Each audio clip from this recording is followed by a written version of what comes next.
What is a blessing? If you look it up in a dictionary, you'll find words like protection, favor, or a gift bestowed by nature.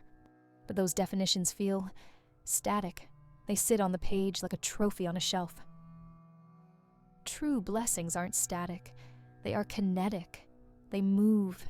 They breathe.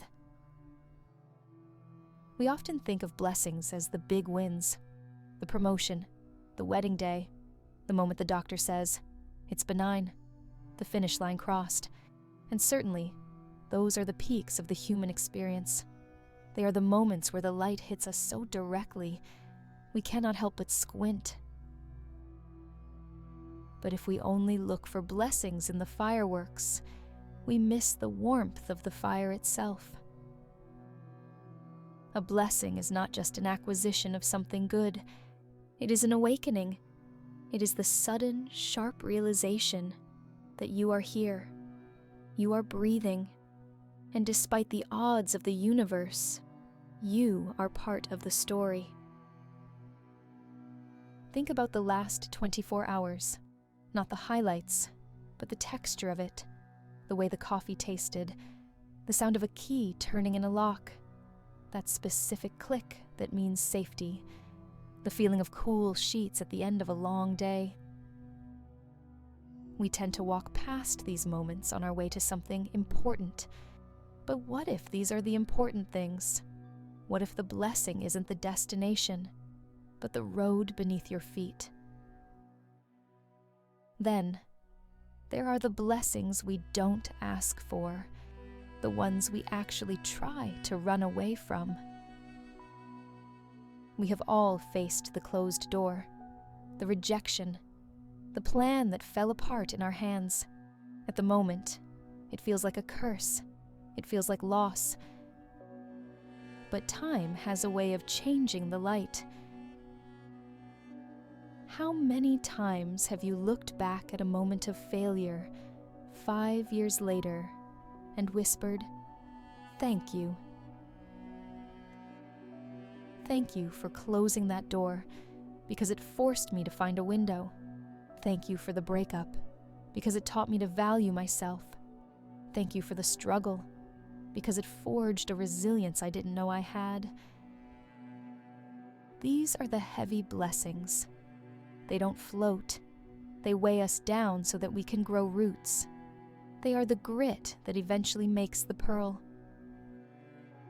It takes courage to call a struggle a blessing. It takes a different kind of vision to look at a storm and see the water that will feed the harvest.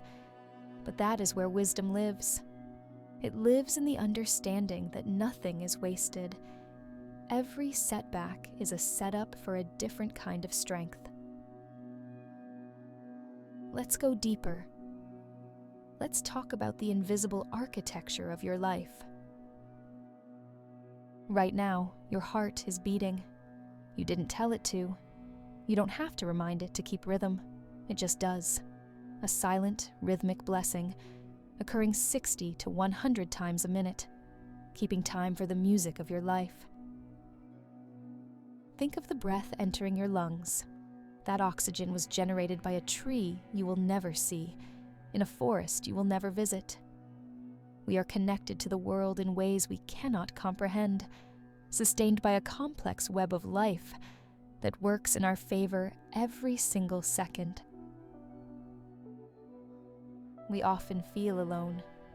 We feel isolated in our worries, but biologically, energetically, spiritually, we are supported.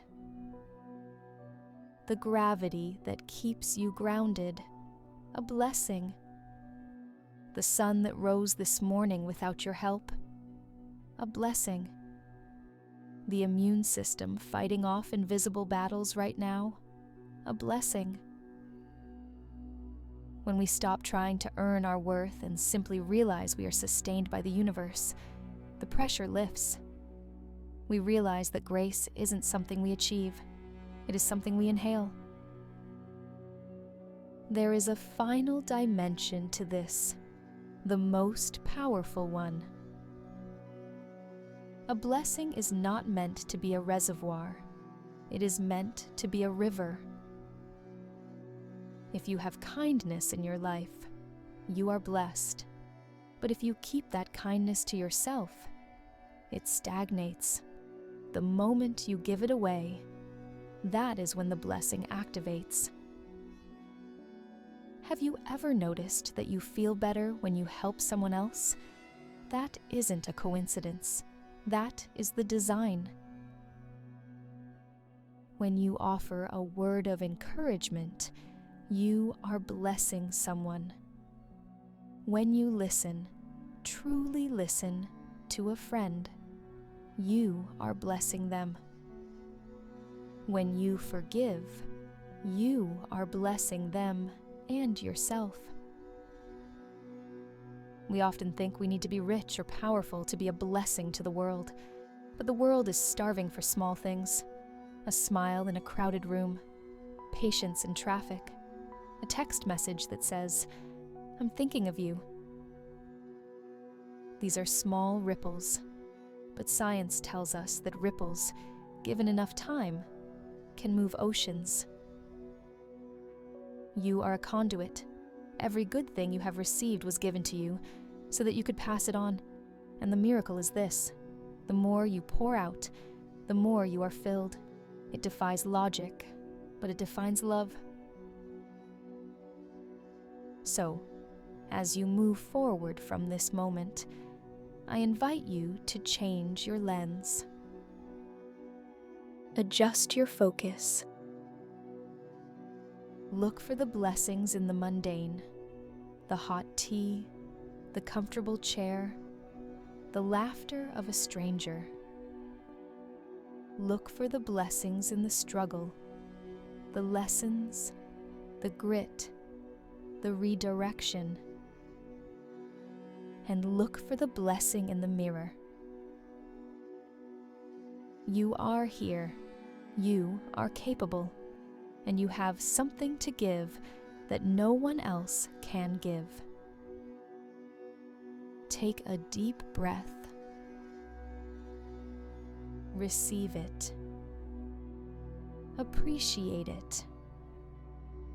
And now, go share it.